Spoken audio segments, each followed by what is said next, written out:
Assalamualaikum warahmatullahi wabarakatuh. Perkenalkan, saya Insinyur Adi Ovita, Kepala Bidang Pengolahan dan Pemasaran di Dinas Kelautan dan Perikanan Provinsi Kepulauan Riau.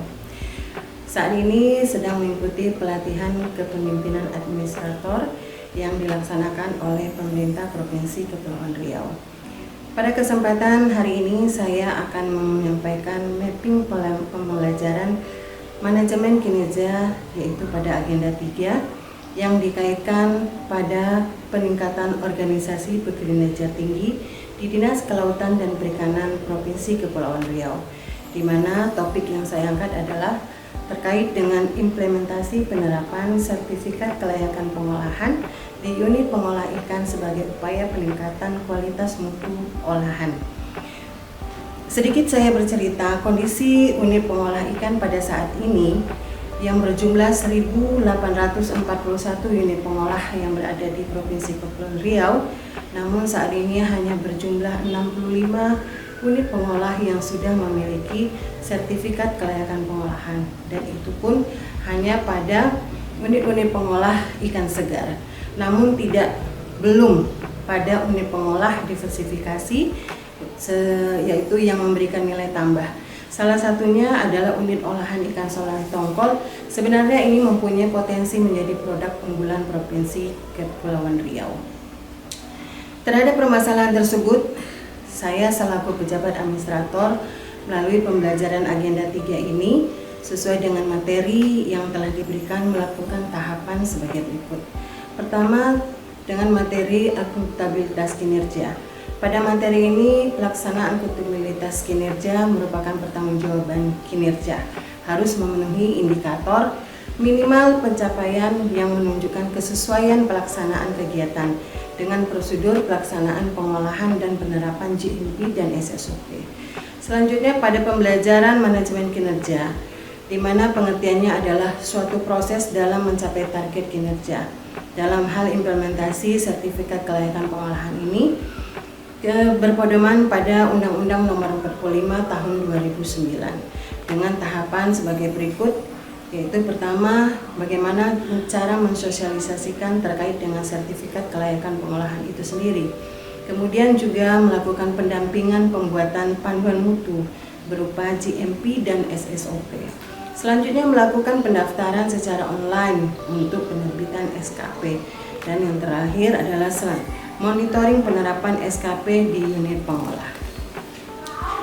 Pada materi selanjutnya terkait dengan standar kinerja pelayanan. Pada materi ini dapat dijabarkan yang menjadi standar kinerja pelayanan dalam persyaratan yang harus dimiliki oleh unit pengolah ikan adalah sebagai berikut. Pertama, harus memiliki NIB yang sudah terverifikasi melalui OSS RBA. Kemudian telah memiliki sertifikat pengolahan ikan bagi pemilik unit pengolah ikan.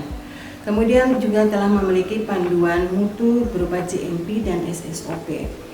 Terakhir adalah telah mendapatkan rekomendasi kelayakan pengolahan dari pembina mutu daerah, baik di kabupaten maupun di provinsi sebagai petugas pendamping dalam pelaksanaan penerapan sertifikat kelayakan pengolah tersebut. Dalam materi hubungan kelembagaan, diharapkan kita mampu, pejabat administrator mampu menjabarkan keterkaitan stakeholder internal ataupun eksternal, yang mana adalah OPD ataupun stakeholder yang terlibat langsung dalam implementasi penerbitan SKP tersebut. Di antaranya di sini saya sampaikan bahwa dalam implementasi ini terdapat dua stakeholder, internal dan eksternal. Internal sendiri adalah stakeholder yang berada di lingkup Dinas Kelautan dan Perikanan Provinsi Kepulauan Riau. Ini diantaranya adalah bidang tangkap yang memberikan data hasil tangkapan terhadap potensi hasil perikanan yang dominan sehingga itu dapat dijadikan sebagai bahan baku untuk olahan. Kemudian juga ada laboratorium pengujian. Ini adalah terkait dengan pengujian hasil dari olahan produk olahan tersebut. Dan yang terakhir itu adalah pendamping perikanan lapangan serta pejabat fungsional pembina mutu terkait dengan pembinaan penerapan dari sertifikat kelayakan pengolahan. Selanjutnya adalah stakeholder eksternal. Stakeholder eksternal ini sendiri itu terdiri dari Dirjen Penguatan Daya Saing. Dalam hal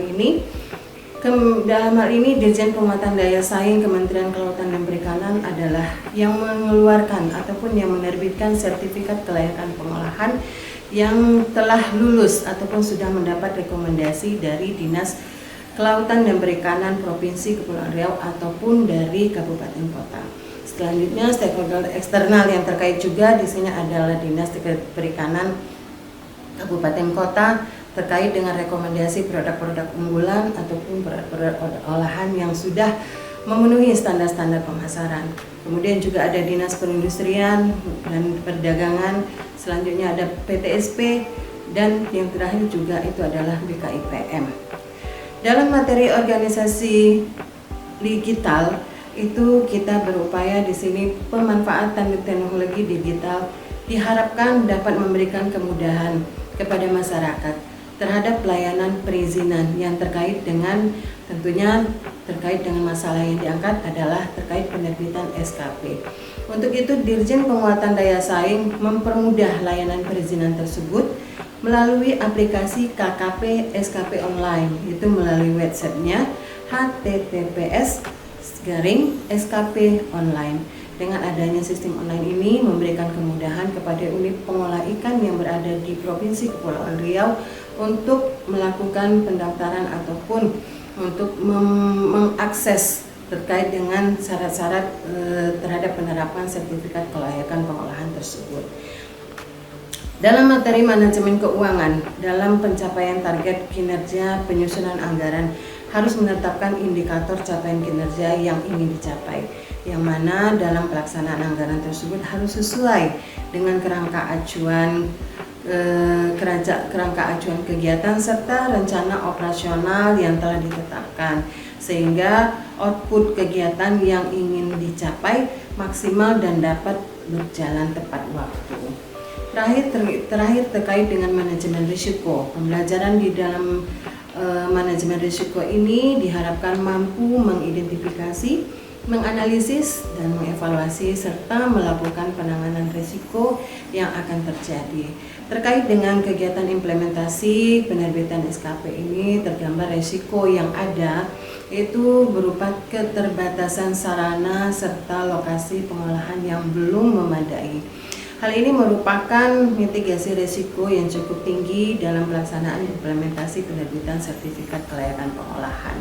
Hal ini menjadikan tantangan bagaimana kita berupaya untuk meminimalisir terhadap indikasi terhadap risiko yang dialami ataupun yang terdapat di unit olahan ikan yang ada di Provinsi Kepulauan Riau, sehingga produk yang dihasilkan dapat memenuhi kriteria, dapat memenuhi kualitas yang memang telah memenuhi standar pemasarannya. Mungkin itu yang dapat saya sampaikan pada kesempatan ini terkait dengan apa yang sudah kami terima pada pembelajaran agenda 3, yaitu terkait dengan manajemen kinerja. Demikian yang dapat saya sampaikan sebagai gambaran mapping agenda 3 tersebut yang dikaitkan pada kinerja di bidang pengolahan dan pemasaran Dinas Kelautan dan Perikanan Provinsi Kepulauan Riau. Terima kasih atas perhatiannya. Saya akhiri dengan wabillahi taufik wa hidayah. Wassalamualaikum warahmatullahi wabarakatuh.